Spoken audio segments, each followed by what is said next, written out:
And we're back. Jay Spence, upon attempting to leave the room, found himself in a situation where he completely ended the show. He wanted to apparently get in the last word, and he did. At least so he thinks. Joe, how are you? I'm good. Glad to be here.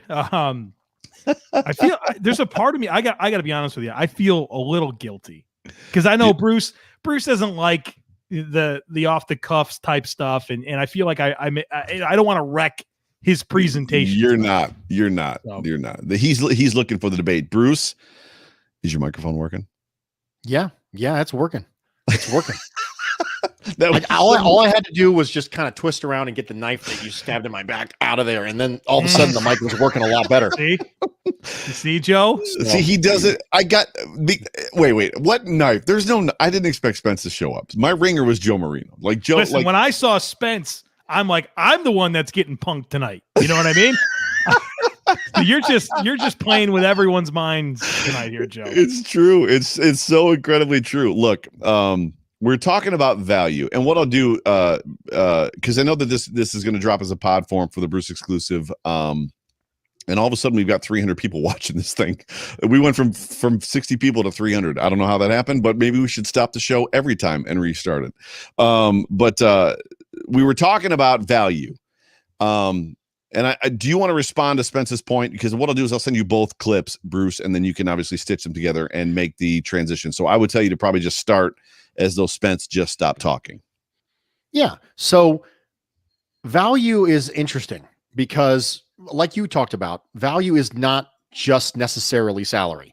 It's opportunity cost. It's what you could have spent that draft pick on. You get one first-round draft pick every year, barring trades. And because of that, you get a chance to spend a premium pick on a premium talent and a premium difference maker. So let me ask you, between the two of you, what are some positions that you would say don't ever draft in the first round? Just between the two of you. Do you have any hard lines where like, don't ever draft that position in the first round? Go ahead. Running back. You say running back. Okay. Joe, you can't say running back because tight end. You say never draft a tight end in the first round? Kicker, says Marino. Okay. Kicker, punter. Long snapper.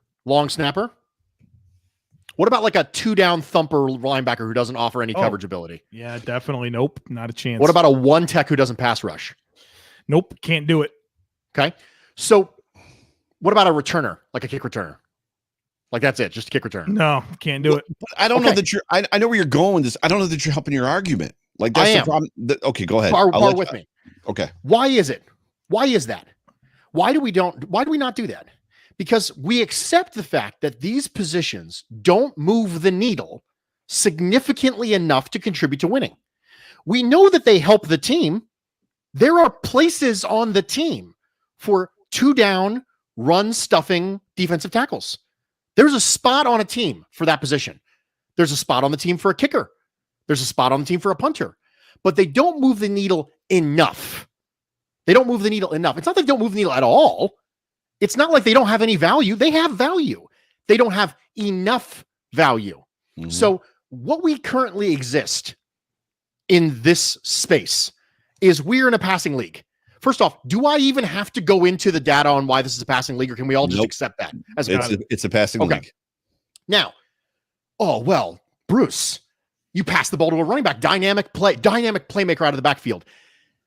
The EPA per play of targeting running backs is massively less than targeting tight ends and wide receivers. Throwing to running backs isn't even that efficient. It's not even that good of a value. It never has been. This idea that you have this dynamic receiving running back and they're going to change the dynamic of your offense is false. They help, and that's wonderful. They do. They move the needle. They just don't move it as much. So having a 3-down running back and having a 3-down running back who you can throw the ball to that's a nice thing to have. But it's never going to prioritized. It's never going to be something that you're actively trying to achieve.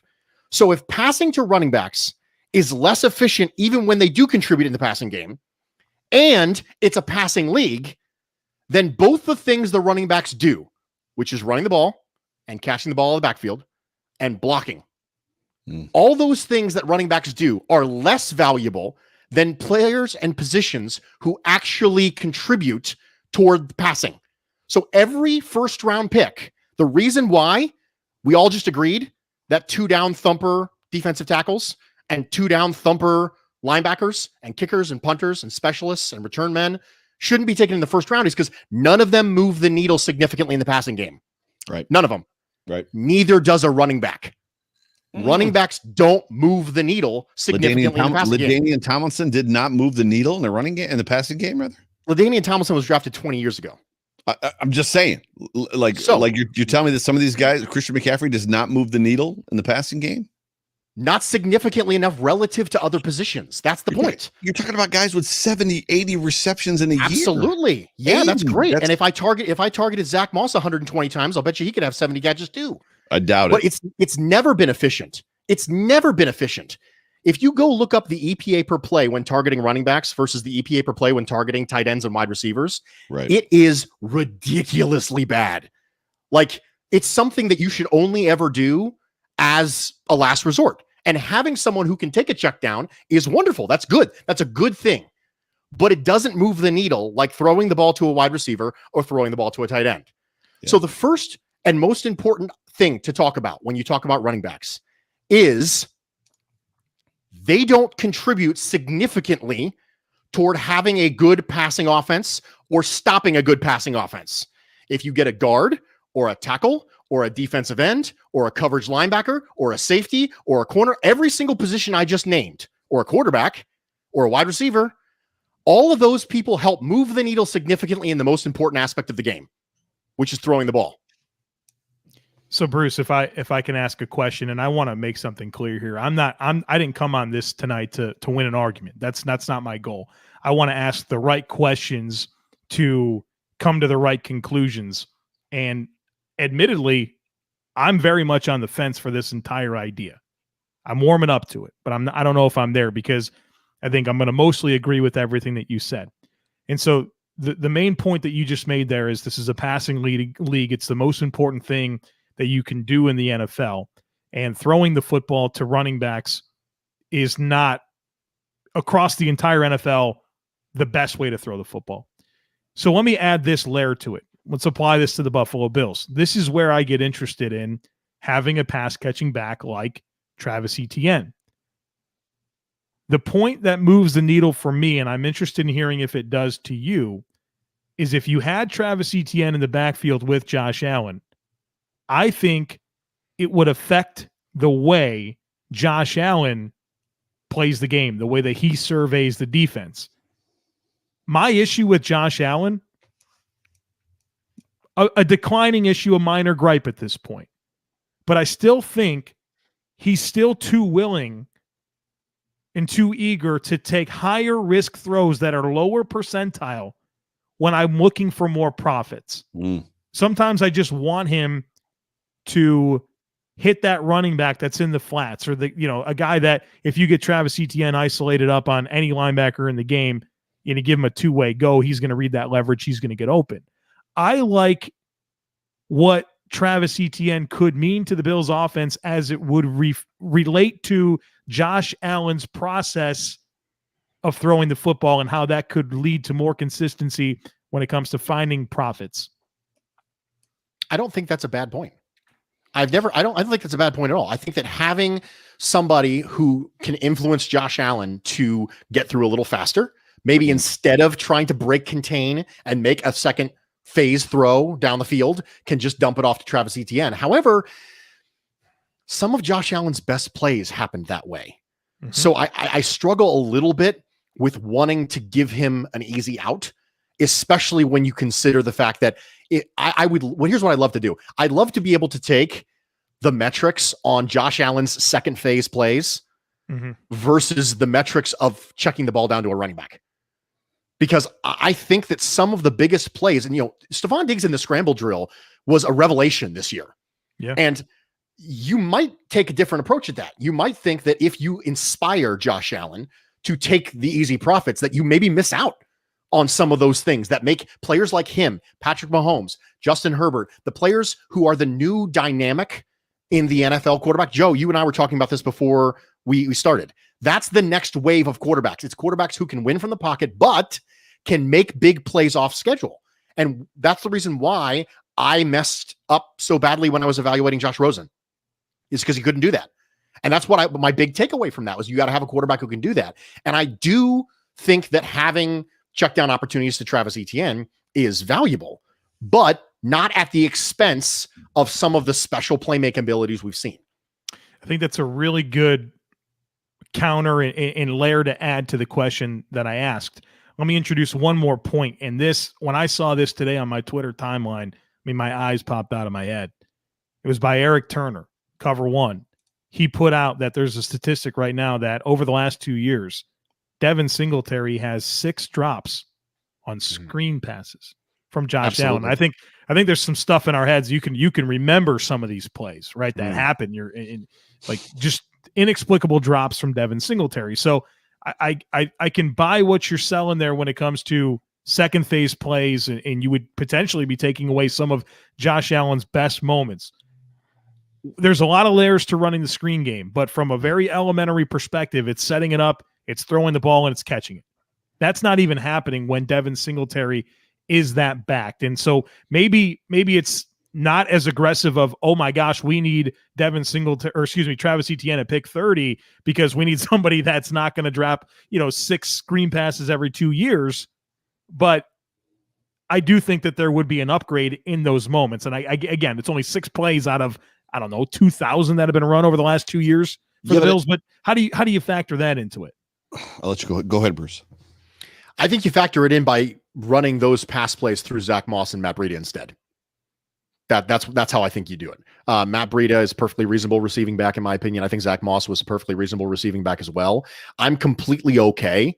If TJ Yeldon was still on the team, I'm completely okay having him run those plays. I think that a weakness in Singletary is admitted and noted, but also not necessarily in and of itself a significant enough reason to, I say overcompensate, but to take something as an extreme of a solution. It's like killing a spider with a flamethrower, right? Drafting Travis Etienne in the first, so you have somebody who doesn't drop the ball on screen passes, is a little bit like killing a spider with a flamethrower.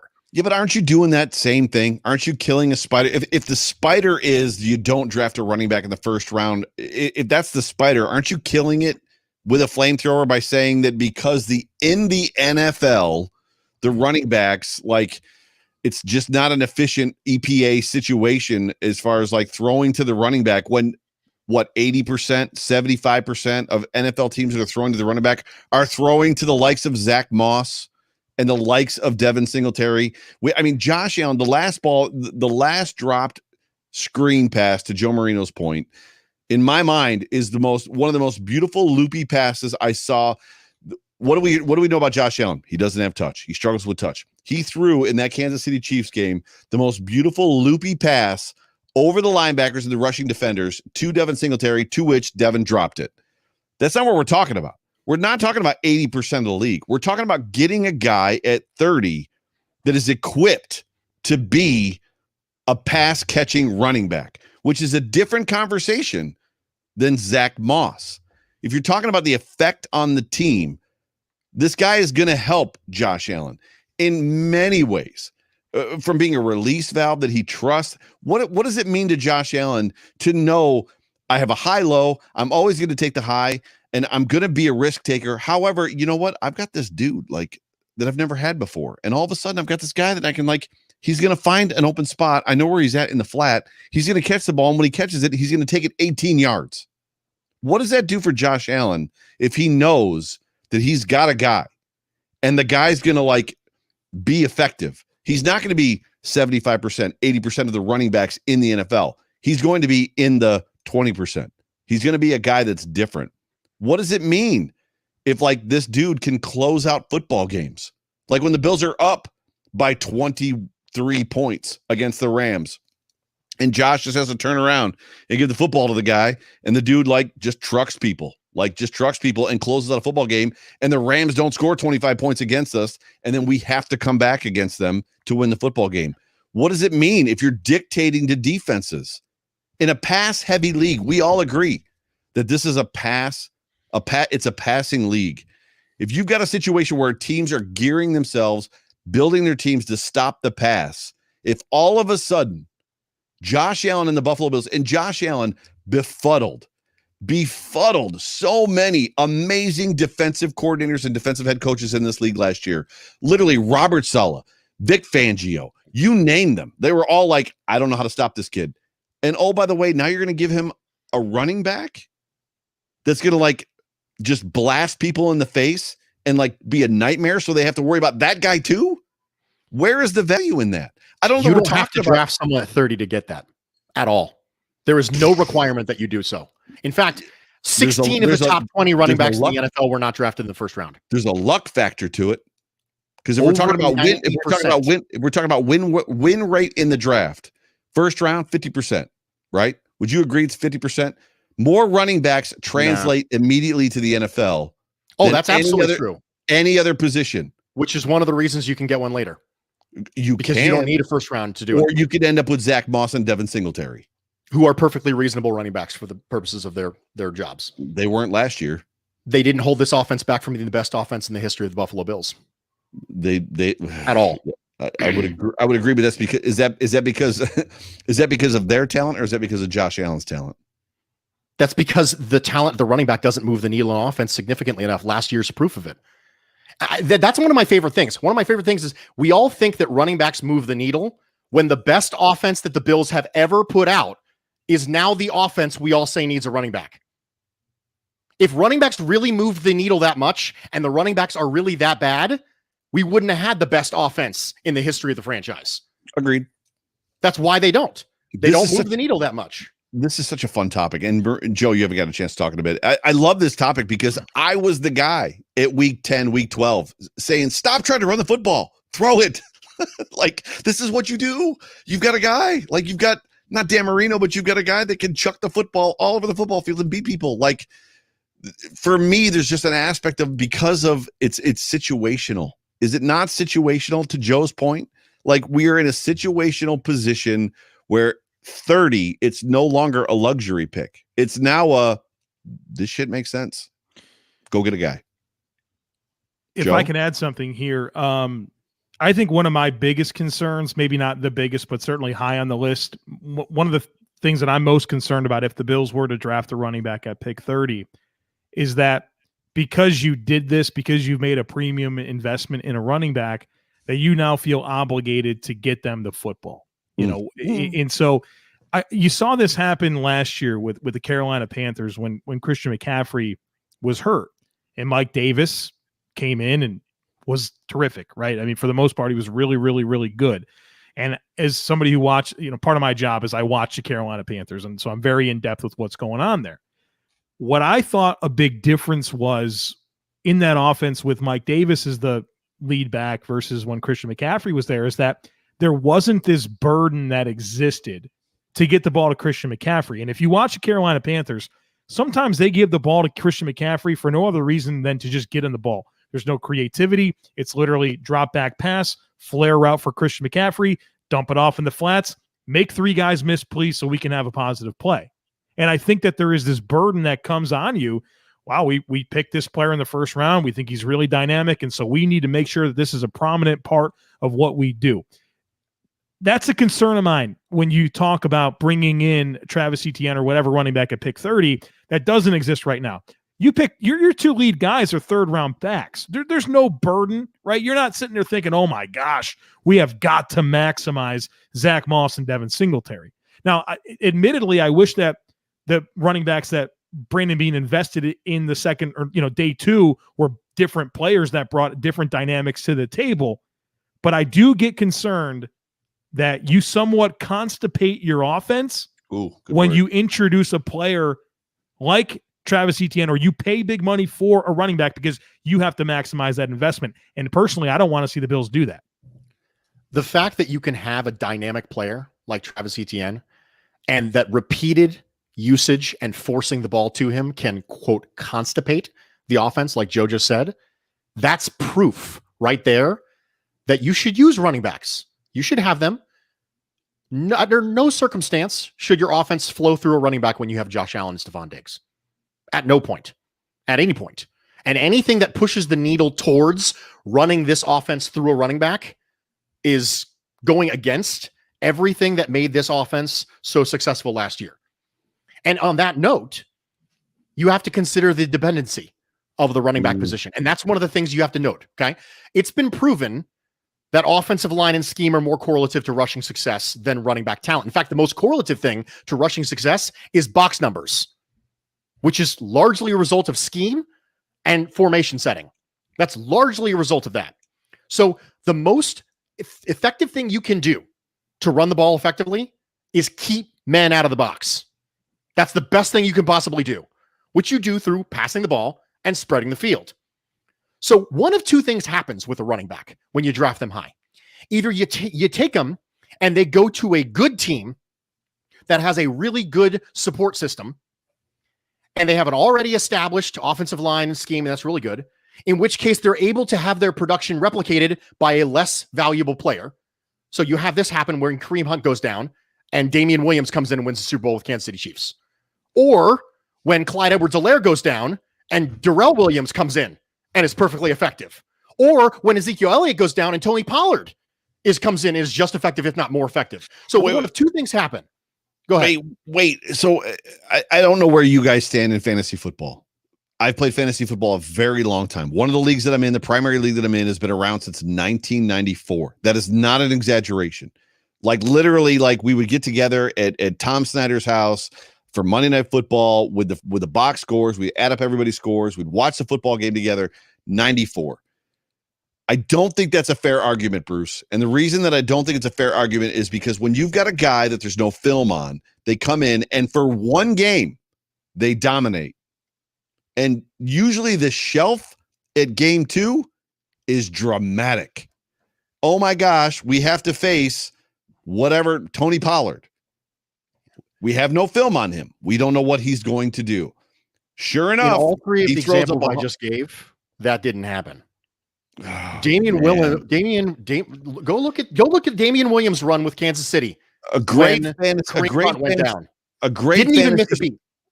fantasy strategy is to draft to pick off the waiver wire the backup for running back that just went down for one game, because at game 2 he's going to suck. He's going to be down to about 60 yards like for the entire game, and that's where he's going to live because his talent level is going to come out. No game film on a player matters. If you go look at the three examples I had, go look at Tony Pollard, go look at Darrell Williams, and go look at Damian Williams. It's there. So that's the first thing that happens. Either you have a running back who goes to a great team at the end of the first round, or goes to an already established team with a great running scheme and a good offensive line, in which case they're easily replaceable, or they go to a team really high like Saquon Barkley, and they don't have a supporting cast around them, and they don't elevate the team because running backs aren't that valuable. Either way, it's been proven running backs aren't valuable. If you put them in a good supporting cast, then they're easily replaceable. Yeah. And if you put them with a bad supporting cast, then they fail to elevate the team around them. Yeah. That shows you that they're just simply not that valuable. The top 20 running backs, 16 of them weren't taken in the first round. James Robinson is not an outlier. James Robinson is the rule at this point. Being able to find running backs in the third round, in the second round, in the fourth round, in the fifth round, being able to find Kareem Hunts and Alvin Kamara's, being able to find players like that is not an exception anymore. It happens so often, it's not an exception. We talk about Tom Brady in the 6th round, and some people are like, oh, well, let's just draft a quarterback in the 2nd. Tom Brady's an exception. Most of the good quarterbacks in this league were drafted in the 1st round. Most of them were. The inverse of that is true for running backs. Why? Because they're so dependent. Quarterbacks can elevate the team around them and can be plugged into lots of different things and have their talent shine through. Right. Running backs can't. And if you have a position that is that dependent, then why are you spending a premium pick on it?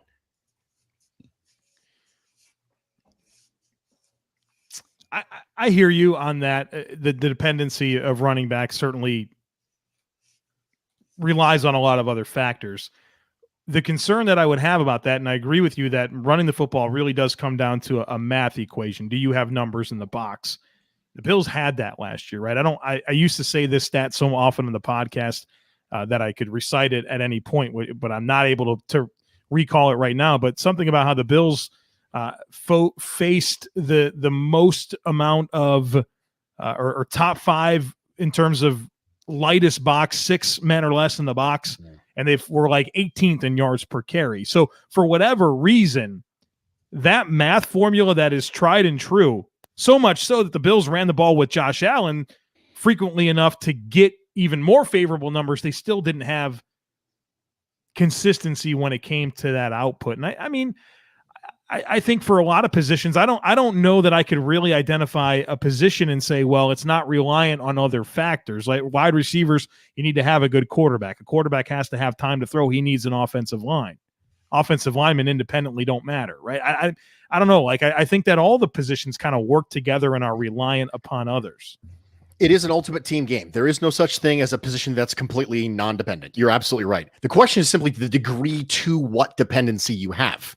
How much dependency? Because all of them have some level of dependency. We have seen good quarterbacks go to systems that are terrible with offensive lines that are horrible with no weapons. And then all of a sudden teams are like, well, gosh, we got to do something for this quarterback. Well, obviously, if the quarterback was capable of elevating terrible talent around him all the time, there would be no need to go out and get a Stephon Diggs.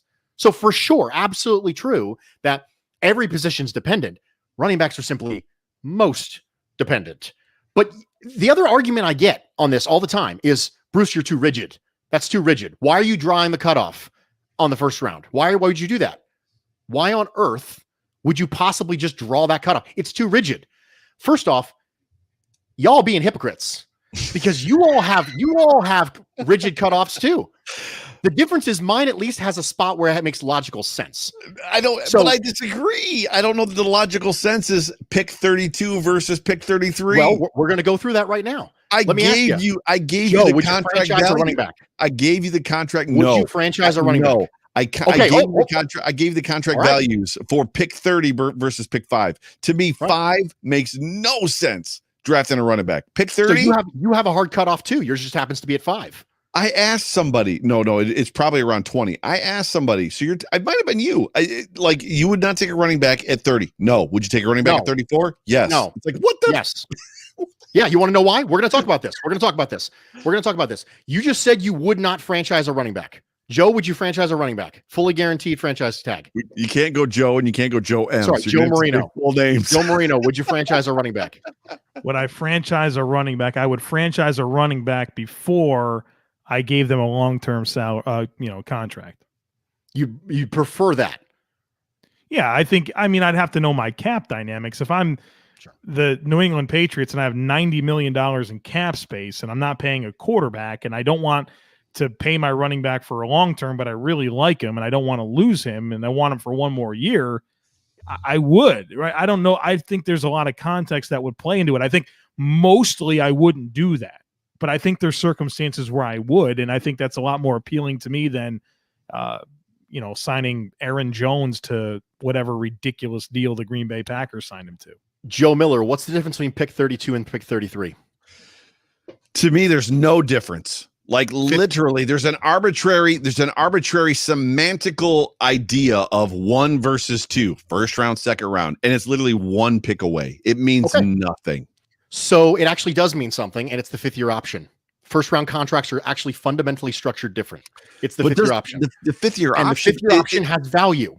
It has value, but it almost adds to my argument because now you can keep a guy for 5th year. But there's opportunity costs associated with that. If franchise tagging a wide receiver is on general better idea than franchise tagging a running back, and the 5th year option is a mini franchise tag, then you are losing opportunity cost to be able to get 20% more of a contract out of a position that's more valuable, that moves the needle more in the passing game than a running back when you decide to pick a running back in the first round over a different position. You are losing that option. That's an opportunity cost that you have given up by taking your running back. The 5th year option fundamentally has contractual value because one of the reasons why teams trade up into the bottom of the first round to try and take a quarterback is so they have that 5th-year option. They want that. They want to have that additional 20% because at the time when that contract option is exercised, it's actually markedly below market value for a quarterback. The same thing applies to significant skill positions. It's going to apply to a defensive end. It's going to apply to an offensive tackle. It's going to apply to a corner.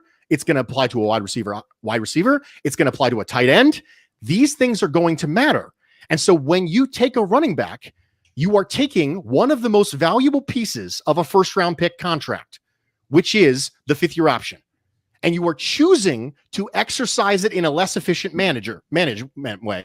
You're choosing to exercise it in a way that is less beneficial than it otherwise would have been if you would have spent it on a more significant position. The problem with that argument, the problem with the philosophy and the passion inside of that argument is this, and I see it coming up in the comment section, is this. It's literally, I'm going to go after the edge rusher at 30 or the cornerback at 30 because from a value standpoint, if it hits, it makes way more sense. Meanwhile, the hit percentage is far lower than at running back when you've got a deep squad. You're going to have to give me stats on that because I don't think that's actually true. There's no stats that exist. I mean, I don't think the hit rate on first-round running backs is actually better than the hit rate on first-round. What is the hit rate on an edge rusher at 30? Like late in the draft. I mean, for God's sake, we traded up to draft John McCargo in the first round, and like he was outplayed by a 5th-round draft pick and Kyle Williams for 12 years. I mean, like we're talking about the difference between running backs translate to the NFL faster, quicker, and more real than almost any other position in the NFL. The hit rates for running backs aren't better. The hit rates for running backs is not better than other positions. You're right, they translate more, which means they need less of a seasoning time, which means you shouldn't draft one a year before you need one because they come into the league at their athletic prime and you can throw them in. So what happens when you need rate on running backs? The hit rate on running backs isn't better. But what happens when you need one? Then you can draft one that year in the 3rd round. Let me give you a number here because I think we're being too kind to the hit rate of running backs. From 2009 to 2016, 13 running backs were taken in the first round of the draft. Only Zeke Elliott is still with his original team. 9 of those 13 are no longer even in the NFL. The others that remain in addition to Zeke Elliott is Todd Gurley, Melvin Gordon, and Mark Ingram. There's not this tried and true pick a running back in the first round and they're going to be a good player. I don't agree with that. I think you maybe have a better chance. I mean, I did a study on Locked On Bills where I talked about the bottom 25% of the first round and hit rate for defensive ends, and there's no success stories. And you're going to talk to me about TJ Watt. TJ Watt is listed as a linebacker. He's a 3-4 rush linebacker. In terms of true 4-3 defensive ends, go back the last 10 years, you will not find a single hit. You won't find it. So back to what Bruce is saying about the value of that 5th-year option. There's no question that if it is a hit, like let's operate under the assumption that this is a hit. If it winds up being a hit at pick 30, that 5th-year option is significantly more valuable at a different position. But I think there might be an argument to be made that it's a way to keep that running back for longer because no matter if the Bills draft Travis Etienne at 30 and he rushes for 2,000 yards for 5 consecutive seasons and is the NFL MVP twice, I will not be in favor of extending him to a long-term deal. That's my hard and fast rule. You never pay running backs. Agreed. So that's where I think there might be an argument to be made that maybe the argument that Bruce is making about the 5th-year option, it does have some value as it relates to running backs because you do buy a little bit more time on a player that you really don't look at as more than a 5-year option for your team. Maximizing ROI is about getting a player in the first round who you can use the 5th-year option on and extend. Because the longer they're on your team, the better ROI you got on that pick. And that's part of it. And if you have a player who you don't intend to keep for the next 10 years, you don't want to. In fact, you're trying actively to run them into the ground and then let them leave. Yeah, exactly. Then you shouldn't be paying premium prices for them. And premium prices not necessarily being salary. Premium prices being draft capital that you can no longer use on something else because you use it up on a running back. So if we acknowledge these bumpers when it comes to running backs, whether that's my stance of don't use the 5th-year option on him ever, right? Or Joe's maybe use the 5th-year option on him. Joe Marino's maybe use the 5th-year option on him, but never extend them, right? Whatever those bumpers are, as those bumpers squeeze in and in and in and in and in, all of these things have to be perfect. And that leads you to the final point. The final point is, well, we're in a Super Bowl window. It's a luxury pick. This is a really good team. It's a luxury pick. We can do this. This roster's good.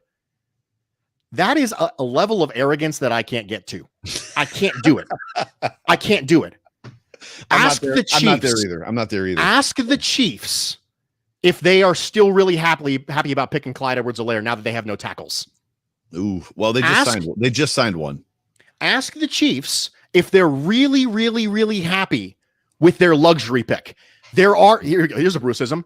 There are no luxury picks. They don't exist. The minute you take your eye off the ball when it comes to value, you fall behind.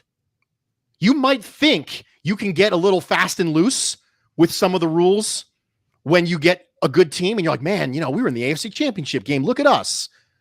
But Cole Beasley and Emmanuel Sanders are both 32 plus. There is a very reasonable chance that this offense in 2022 is in desperate need of a wide receiver. That's a possibility. Emmanuel Sanders is on a 1-year deal, and Cole Beasley's 32 and coming off a broken leg. We all just assume Gabriel Davis is going to be the next 1,000-yard receiver, but what if he's not? All of a sudden, you go into 2022 with maybe a regressing Cole Beasley. Emmanuel Sanders is now 35, and Gabriel Davis may or may not have taken the next step, but even so, he was probably wide receiver 4 this year. You going to bank on him? No.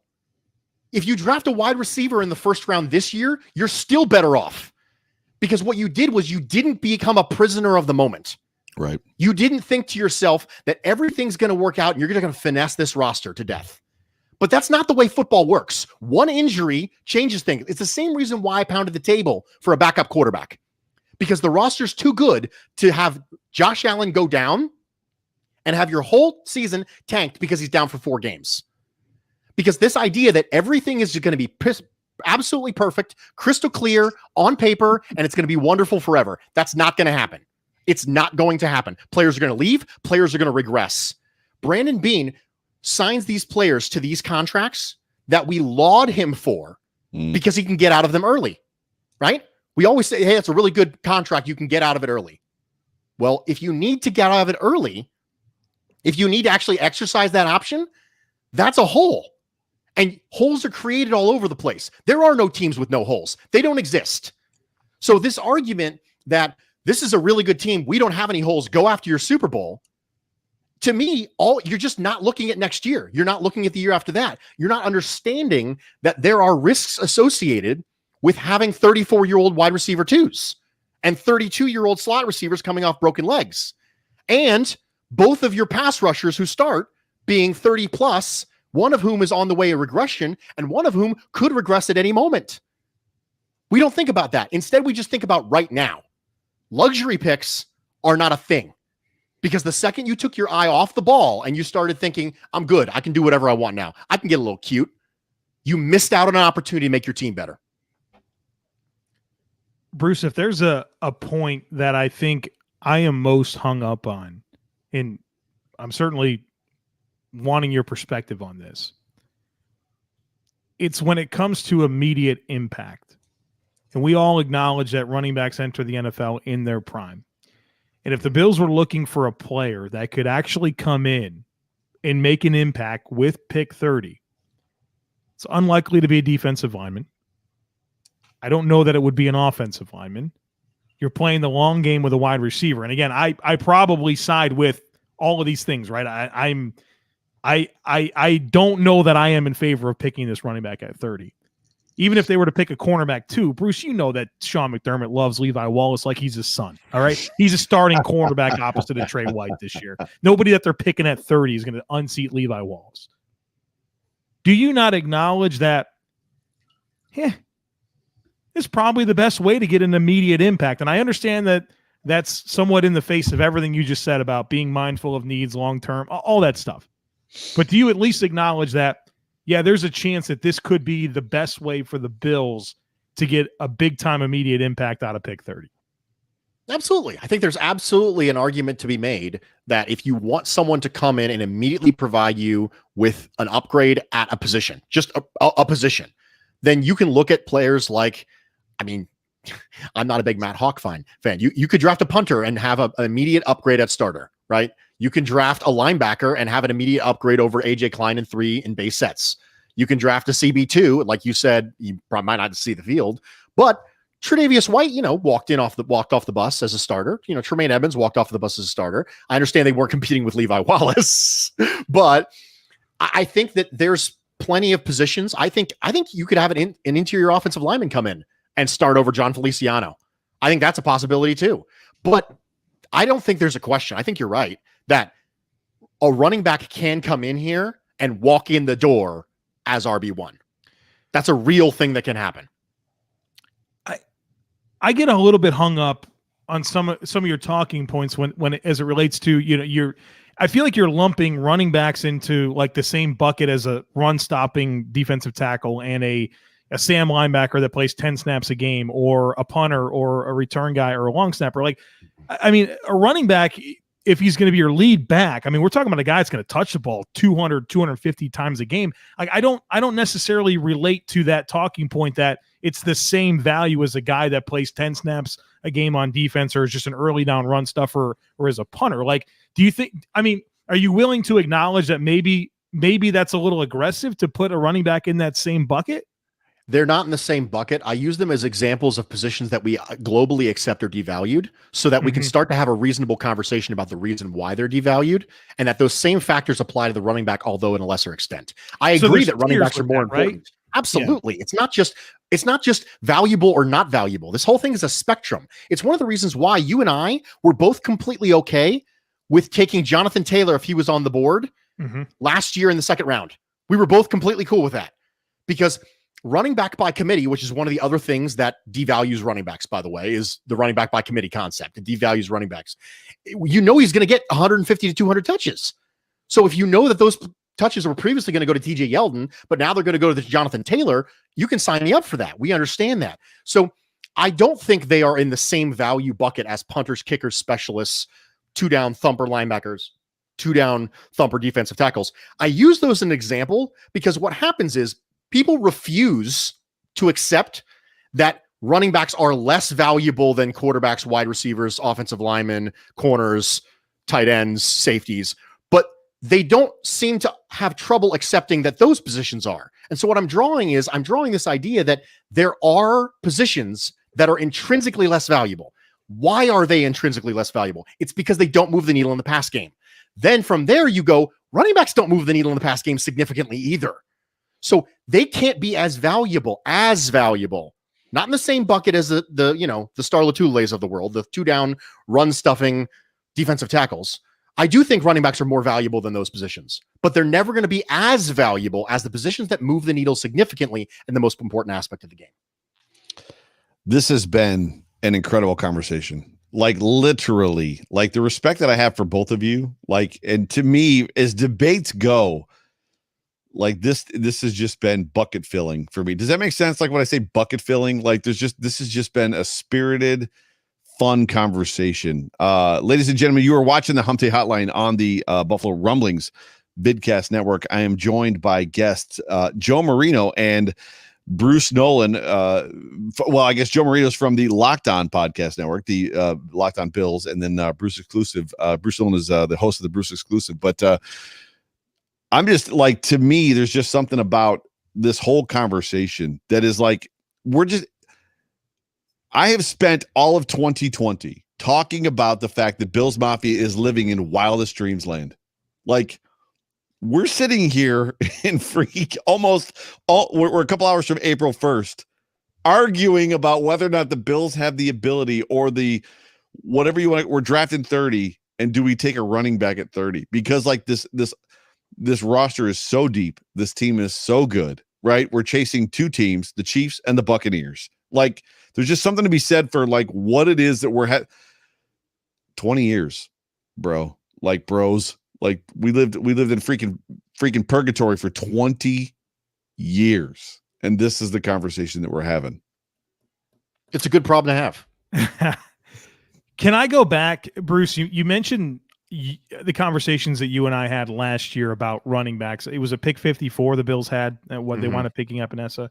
And you and I were pretty together in that, all right now this is Devin Singletary, TJ Yeldon, 150 touches a year.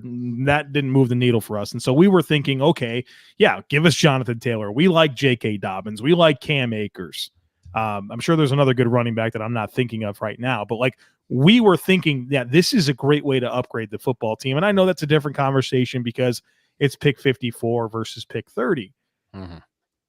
The part of the reason we're having this conversation right now is because they drafted Zach Moss, and we both like Zach Moss. You and I mean, just to be completely transparent, we did after the draft, and we'll do it again this year, who we would have picked if we were in Brandon Beane's shoes, and neither one of us changed our mind on Zach Moss in the third round. Mm-hmm. The problem is that it feels like the more that we look into this and we realize that Devin Singletary was really aided as a rookie. I mean, he tied Derrick Henry for guys with over 150 rushing attempts in 2019. He was tied for the league lead in yards per attempt, right there with Derrick Henry. And the reason for that is because he faced the highest percentage of light boxes in the NFL. And this guy was just feasting because nobody was in the box. And Frank Gore was doing this downhill banger roll that he was, really doing the dirty work when it comes to the offense. And I think we maybe convinced ourselves that, Zach Moss can come in and do that at the same level as Frank Gore did. And, Devin Singletary can continue to feast on these light boxes. Well, now at least I feel differently, right? Because I'm down on Devin Singletary right now. And look, there's certain weeks where I might be convinced that Moss is the better back, Singletary is the better back. I'm anxious to see Zach Moss next year when he's healthy and has a normal onboarding process to learn the playbook and get familiar and see what he can do. But like, what is your confidence level right now going into this year? Let's assume that it's Moss, Singletary, Breida. I mean, is this the right makeup back there? Are you looking for anything to upgrade in this backfield? Like, how do you tie all of these layers together, considering where we were last year, the conversations we had, what's happened, where we are now? Like, how do you make sense of all of it? I'm completely fine going into the year with Singletary, Breida, and Zach Moss. I'm completely cool with that. I was always of the opinion that the interior guard play that the Bills got from Cody Ford and then Ike Butker and John Feliciano when he came back and Brian Winters before he was benched, all of these things, plus the sudden love affair that Brian Dable had with zone running, those two things contributed far more to the rushing failures than running backs. I'm not saying that running backs didn't have their moment. If you do plurality pie when you're sitting there and you're going, okay, what percentage of the rushing successes and failures are associated with each individual thing, then I would probably go offensive line, scheme, running backs in that order. Mm-hmm. And so when I look at things like that, and I want to move the needle in the running game, I don't look to the running backs to do it. I look to Brian Dable to go back to a little bit more of the man gap power scheme that he used in 2019 and a little bit away from the zone stuff. But if you want to keep doing the zone stuff, now at least you have a zone runner with Matt Breida to be able to do it with. Right. So I think having a complementary piece in the backfield who runs the outside zone, he does in Shanahan, and then he goes to, of course, Chan Gailey's offense in Miami, who runs gap power all the time and spreads you horizontally. That was a weird fit from the beginning. Matt Breida and Chan Gailey's offense was a weird fit from the beginning. And so I think that if you have your designated zone runner, right, with Matt Breida, and you get back to having Devin Singletary do the things that Devin Singletary was effective at, and you continue to be able to run 11 and 10 personnel to be able to lighten those boxes, then I think you're going to be able to see more success in the running backs without necessarily needing to invest significant assets in the position. That's good. Well, we have literally come full circle here on the Hump Day Hotline with Joe Marino from the Locked On Bills podcast and Bruce Nolan from the Bruce Exclusive. And gentlemen, are you guys open to taking some questions from the comment section? Yeah, Absolutely. Yeah. Absolutely. Well, the first one we got is from Chris Jenke, the real Chris Jenke. And Bruce, this question is for you. He says, question for Bruce. How would you compare Matt Breida's skill set to former Bill Mike Gillislee? The more I read about him, the more he sounds like Gillislee, and not in a bad way. That's actually a really funny comparison. I actually don't think that's a bad comparison at all. Gillislee, same kind of player, foot in the ground, hit the gas and let's go. Right. Yep. Gillislee wasn't quite as fast as Breida. Gillislee was like a mid 4.5 guy. He just looked fast, but he actually wasn't as fast as Breida. I think that Breida is Mike Gillislee on steroids, metaphorically speaking, not literally speaking, because, performance enhancing drugs are bad. Kids, don't do those things. Stay away from drugs, kids. I do think that stylistically, it's a good comparison. I think Breida's faster. Awesome. So ladies and gentlemen who are in the comments and watching this live, we are now taking questions. And I've got some preloaded here because I put it in the comment section that we're about to. Joe Marino, I'm going to give this one to you. Grant Turner asks, question, who would need to be off the board for ETN to be the best option of value, sorry, CB5 in the draft, pass rush 5, where is the line? So I guess the question is everybody's gone, right? And now it's at the point where, like, from a BPA standpoint, meshed with it. Obviously, we know that, like, it's BPA and needs. It's never all BPA. It's never all needs. So who would have to be off the board for ETN to be the guy that the Bills go after? Well, I mean, that's a challenging question. I would say that there would have to be all the corners that I wouldn't be comfortable picking at 30. There would have to be all the edge defenders I wouldn't be comfortable picking at 30, all of the wide receivers, which is a long list that I wouldn't be comfortable picking at 30, and maybe even some offensive line options. So, I mean, there's a math problem here for me, because there's going to be one of those players available, especially when you consider, that there's 5 quarterbacks are going to come off the board before the Bills pick. Kyle Pitts is going to be off the board. There's going to be a player that I'm going to like more at a different position than ETN. So that's why I don't know that I would ever be able to pull the trigger on this, because there's only 29 players that can come off the board. I'm going to get a corner, an edge, a receiver, an offensive lineman that I like better. Right. So. Right. Very good. Anthony Romeo says Bruce is Brandon Beane. That's exactly what Brandon Beane said in his end of year presser. So is there something we need to know here, Bruce? Are you Brandon Beane in disguise, and somehow you've managed to change your voice to the point where nobody knows who you are? I mean, you've never seen me and Brandon Beane in the same place at the same time, but no. If I am indeed Brandon Beane, that I am a little bit. I do have some split personality disorder, because there are moments when I disagree with myself. That's very good. Intimidator J asks, can you see the Bills drafting a slot wide receiver, 3rd to 5th round, wide receiver Daz Newsome, Demetric Felton, Amari Rogers, Dwayne, I don't know why he capitalized all of Dwayne Estridge, etc. Either of you can take that question. Joe, the only one of those I'd be interested in is Amari Rogers. Eskridge, 24-year-old converted cornerback to receiver, really struggles with ball skills and hands. I think he's a very limited route runner. I think he's just a fast guy. I'm not high on him. Demetric Felton, not in on him at all. Body catching slot receiver, not big enough to play between the tackles, won't help you on teams. I think he's bottom of the roster type player that, especially on this Bills roster, I don't see a course for him. Daz Newsome, small, slow, no length. I mean, he's the most interesting. Maybe later in the draft I can get behind that, but Amari Rogers would be the one guy here that would move the needle for me. Very good. Very good. It's amazing to me, the fact that you have the capacity to remember all of these draft picks. Like, how much do you retain year to year? Like, I remember the guy that I scouted 4 years ago. Like, how much of that exists in your brain? I don't know. It's what I do, man. It's the job, right? So, I mean, how do you know the chords to, every song ever, you know what I mean? Like, we all have our own little niches in life. And That's so funny. It's funny. yeah. The brains definitely work different. Leo Phillips, welcome to the show. Thank you for the question. If Horn is there at 30, do we take him or will he not start over Levi? I don't remember which one of you said. Oh, it was Joe said that McDermott loves Levi. More than likely, it's because he's a great practice player. Because McDermott has said that about certain guys before, Brian Winters, just as far as that goes. But if Horn is there at 30, do we take him or will he not start over Levi? You take him, and you need to probably have him start over Levi. I think that Horn's going to have a developmental curve. I took a lot of heat for having Horn as a first-round pick, but actually having him as CB7 on my list because he's crazy grabby. I mean, he's really, really grabby. He is an extremely significant athlete. I have a bias when it comes to corners. I like physical but technical. That's just the way it is. It's the reason why Patrick Surtain is CB1 for me. JC Horn is an extremely talented athlete in man coverage, who I think he gets his chronology wrong. Playing corner is a lot like playing offensive tackle.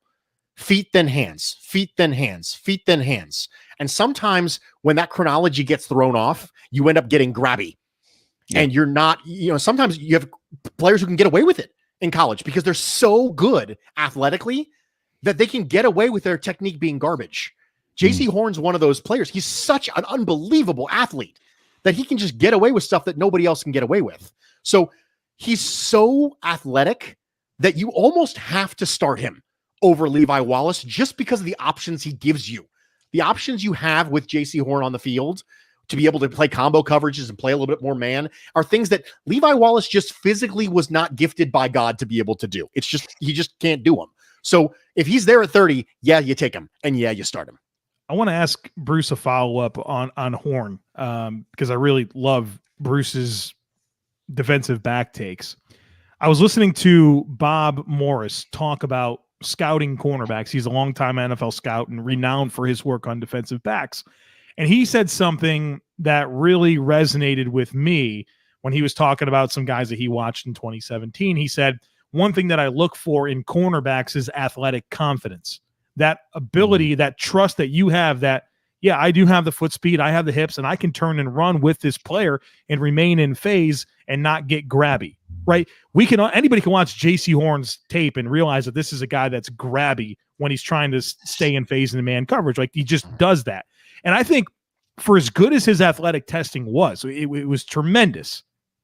I became more concerned about that athletic confidence. Not that JC Horn doesn't play for an edge and he's, a really passionate competitor. Like, you definitely get that. But when I see the timed measurements in terms of athletic testing and I see the grabbiness on tape, I get concerned that he doesn't have that athletic confidence at this point. I never heard that term, athletic confidence, until you just said it. But it reminds me a little bit of the things Joeism. It's a Joeism. The things that you see defensive coaches talk about all the time when you say, well, he's learned the system. He doesn't have to think so much. He can just play fast. You see people talk about that all the time when it comes to defensive coaches. He doesn't have to think anymore. He can just play fast. And that's what you see in a corner when they have confidence in their technique. When they have confidence that I know my hip elevation's right. I know that I'm turning at the appropriate moment. I know what's developing in front of me. I know where my eyes are supposed to be. I know these things. And you see that in their body language. And that's kind of what you're talking about, is that you see that in the idea that I know where I'm supposed to be. And because of that, I can allow my feet to do the talking. And so earlier when I said, feet then hands, feet then hands, feet then hands, as a general rule, if your feet are good enough, the more feet you have to use, the less hands you have to use. And it's similar like that when you talk about offensive tackles, right? If you have someone who can, you ever watch Tevin? Oh, of course you do. You watch Tevin Jenkins, okay? So Tevin Jenkins is the meanest guy you've ever seen on the field, like just completely unassuming offensive tackle from Oklahoma State. And then when you watch him on the field and he jump sets out in front of a defensive end, and the defense is like, whoa, he's up on me. And then all of a sudden he's at the water boy. Like, that's what happens. The last thing that defensive end remembers was the quarterback saying hike. And then all of a sudden Tevin Jenkins is in front of them with his jump set. And then he's on his back. And Tevin Jenkins is laying over top of him. Like, that's the way that this happens. And it's because the feet went before the hands. You didn't lunge at a player. You let your feet get you in position and then you punched them. It's the same thing with JC Horn. And so when I see grabbiness, I've never even heard the phrase athletic confidence until now. But I feel like we all just kind of understand that. We just didn't really put a name on it until Joe just said it.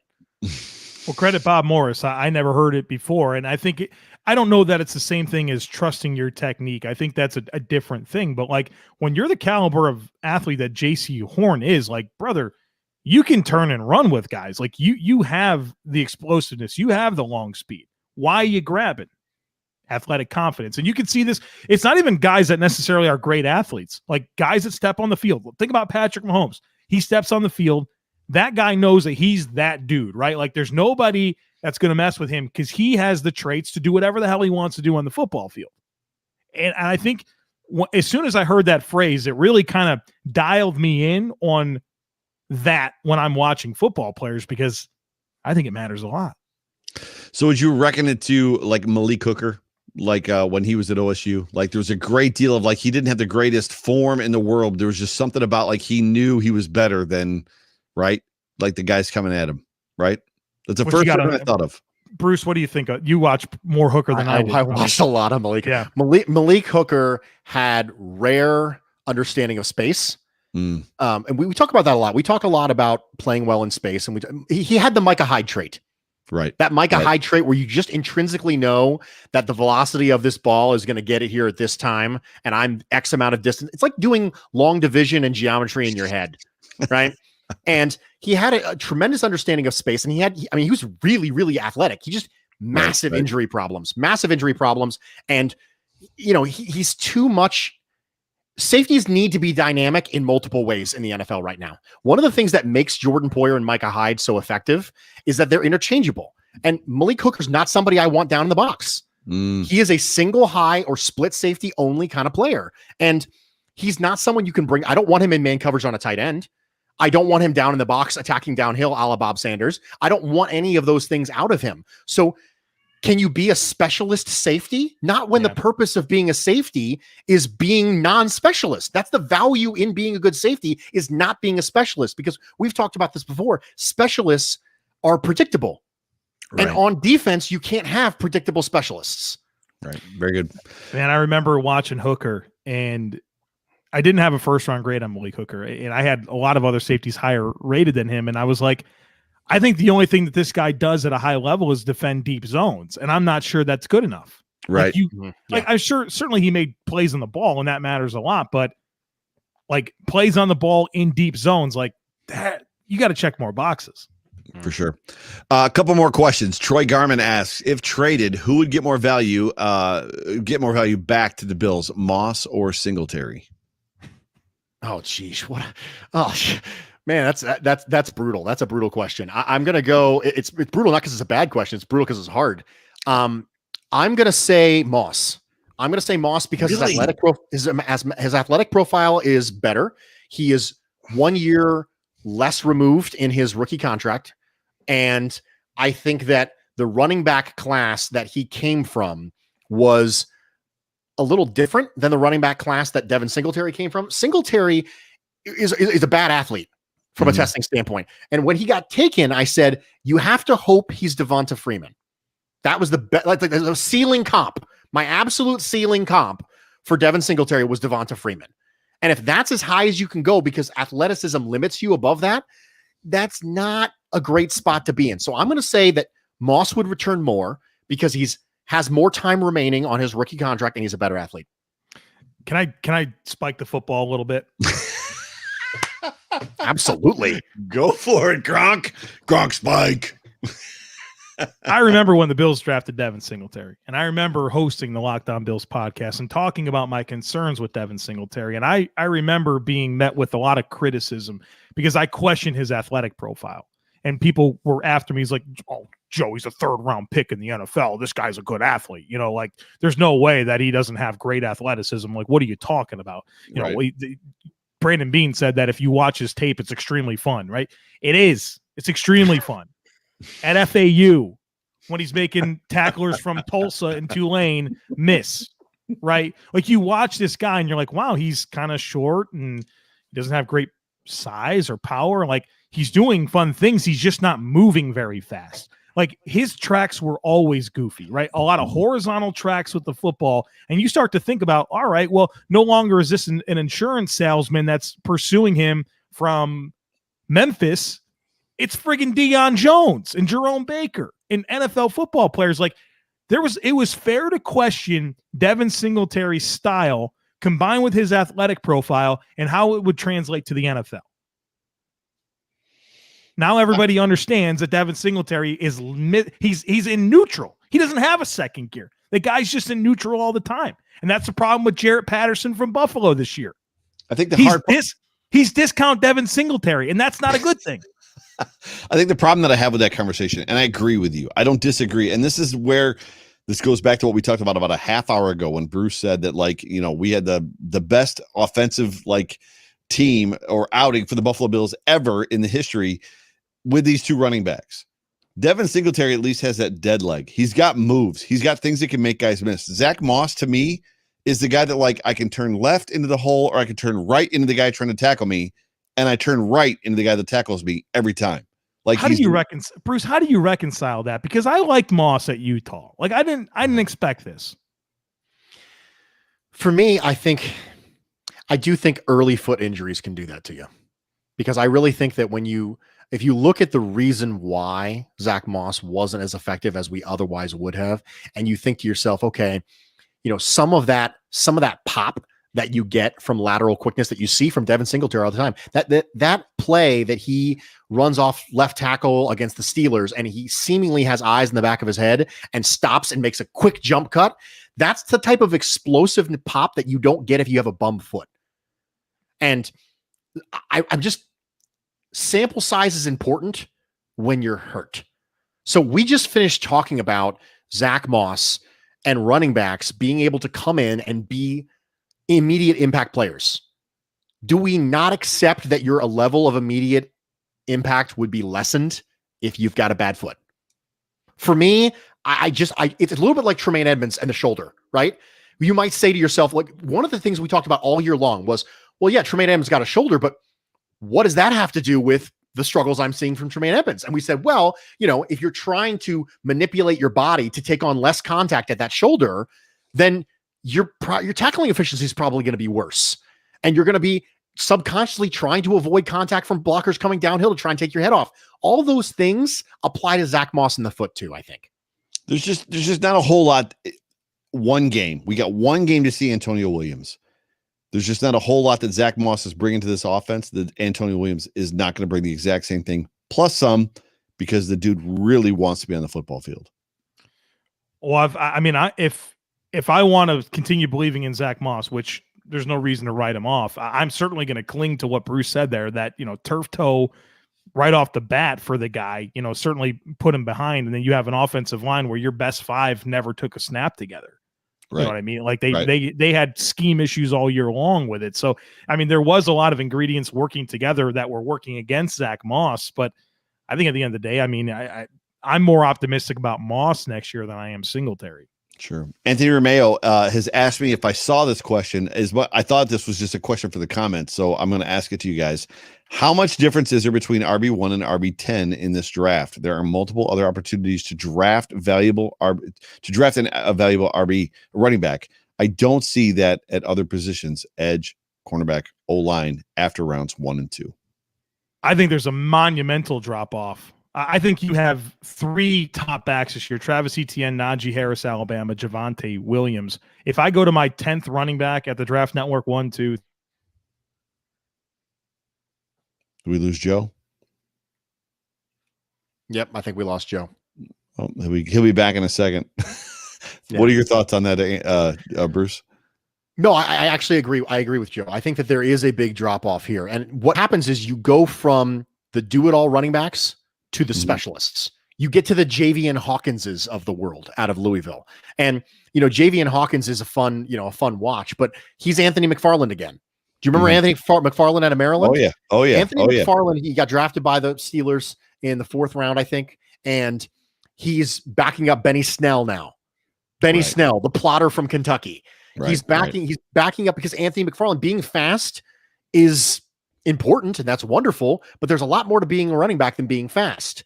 And Right. if it was just about being fast, then, Anthony McFarland's of the world and the Javian Hawkinses of the world would be first round picks. Not for me, but for somebody else. And I think that really what you have is you have 3 running backs who can come in and really do it all. They can be bell cows if you have a bell cow style system, which, mind you, the Bills don't. Sean McDermott has openly said it is not good for one person to get all the carries. So if you invest a significant amount of premium in running back, know full well that you are also handicapping that by usage. Just know that you're doing that, because Sean McDermott has flat out said it's not good for one running back to handle all the carries. He used this as an excuse to continue to give carries to Frank Gore, who was woefully ineffective at the time, over a more effective Devin Singletary. When asked about it, he openly said it's not good for one person to run the ball. And if he used that as an example as to why you shouldn't give Singletary more carries, then he's going to use it again. So if you invest significant capital for this Buffalo Bills team in a running back, know that you're getting 50% or 40% of the total carries from that running back.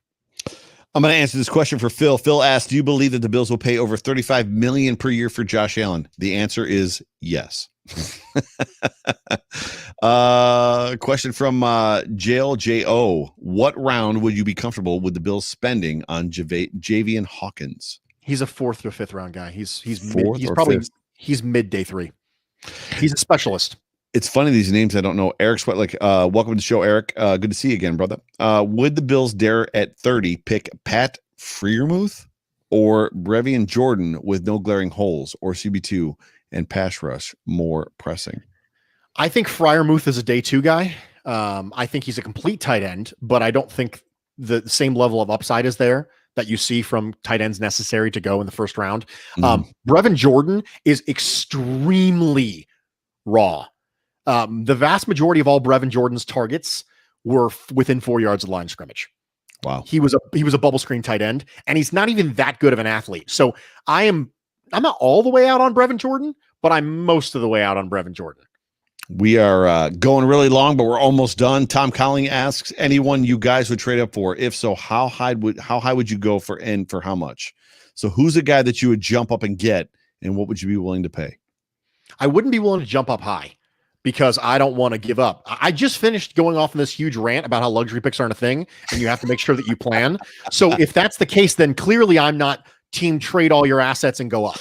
Obviously, thank you for not being a politician. I appreciate that. So I'm not going to be. I'm not going to talk out of both sides of my mouth. But if I were to trade up, I mean, you have to think you're trying to get somebody who can come in and be dynamic at an area of need. So Jalen Phillips would be someone who, if he fell to the 20s and you wanted to move up a couple spots to make sure that you get one of the rare edge rusher classes, this is not a great edge rusher class.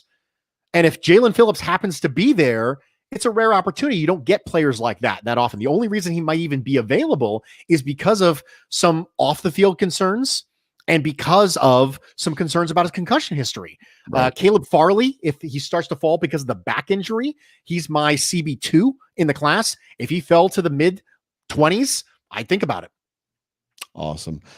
Chris E asks, since the roster is pretty much set, could you see the Bills trading up on multiple times to get like 3 good players that can make an impact in this draft and trading away the rest of the picks? Probably not, would be my guess. Could I see it? No, I couldn't see it because Brandon Beane's aggressive, but he's not that aggressive. That's a borderline reckless move. And Brandon Beane has always been aggressive, but he's been responsibly aggressive. When he traded up for Josh Allen, he didn't trade away future picks. And that was really important because we needed that pick to trade for, Stephon Diggs. We needed that player to be able to contribute to talent around him. So he's been aggressive without being reckless. And I think that would probably classify as being reckless, which I don't think the Bills would do.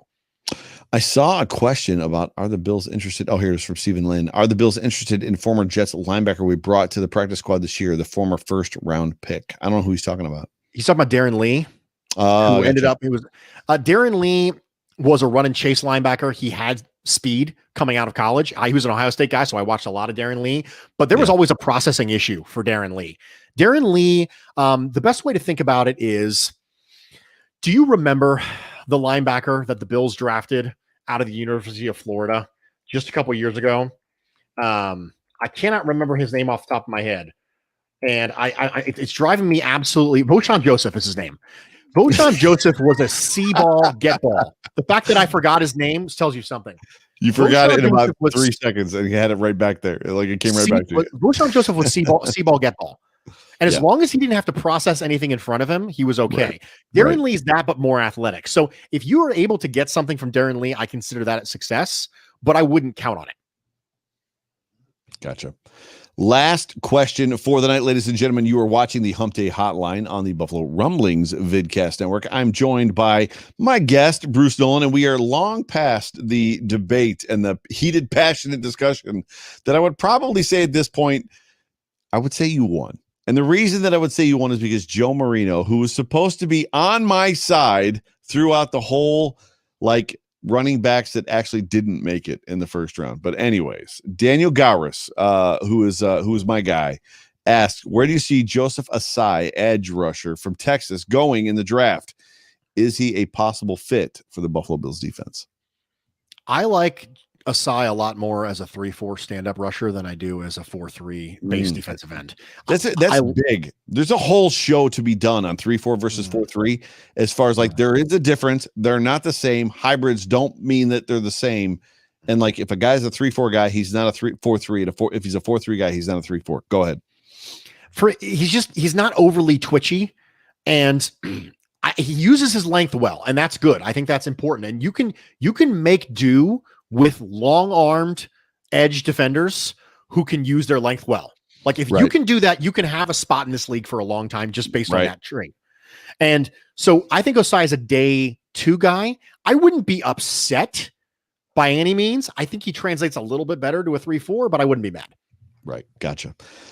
Bruce Nolan, bringing all the fire tonight on the Hump Day Hotline, and I feel bad, and I apologize that we lost Joe Marino mid-sentence, and he actually didn't make it back. So I don't know if his internet is down, if his computer crashed, or what. But Bruce, do the listeners a favor, and there's a bunch of them. Tell them where to find you. Well, you can find me on Twitter and Instagram at Bruce Exclusive. My show, The Bruce Exclusive, which you are listening to right now as part of this, drops on Thursdays and Fridays on the Buffalo Rumblings Podcast Network. And you will continue to find me yelling about not taking running backs in the first round. I'm the alpha, lady! I'm the omega, baby! I just can't get enough. Just had to get it. Can't get enough of it. I'm sorry that I'm driving and I keep rolling that in there. But yes, and ladies and gentlemen, you have been watching the Hump Day Hotline on the Buffalo Rumblings Vidcast Network. I am your host of the Hump Day Hotline, Joe Miller. You can find me on Twitter at Joe Miller Wired. I'm also the host of the Overreaction podcast that airs live on Sunday nights here on YouTube, Facebook, and Twitter. And then it obviously drops on Monday mornings, Monday afternoon, somewhere around 12 o'clock on the Buffalo Rumblings podcast network. Bruce, this has been fun. Like, this has been a good time. Like, this was this is one of those times for me where it's like, I had this feeling last week when Spence and I did the Hump Day Hotline. It was just like, man, that episode was fire. Like, there was just, the content was great. And it like the comment section, I don't know if you've been watching it, has been filled up with just people saying like this episode has just been incredible. So thank you. Let me just say thank you. Well, thanks for having me, man. I appreciate it. Did I render you speechless? Like, is that what just happened there? No? I don't get rendered speechless. I do occasionally leave myself on mute, though. I do see you pop up mute more than anybody I've ever seen. Like, you literally like run with the mute button often. But thank you for joining me. Thank you for sitting in for Spence tonight, who was I thought he was traveling, but he was clearly parked somewhere. I don't know where he was parked just before he ended our show. But for myself, for Bruce, for everybody involved, Bruce, give me a go Bills. Go Bills. Go Bills. We'll talk to you guys on the flip side. Until next time, I'll see you Sunday night. We'll see you Wednesday night. We'll see you coming up. There's a lot of good stuff coming up this offseason. The draft is April 29th, I believe. And all of these questions that we have are going to be answered. Until then, this is Joe Miller signing off for the Hump Day Hotline. Love you guys. We'll talk to you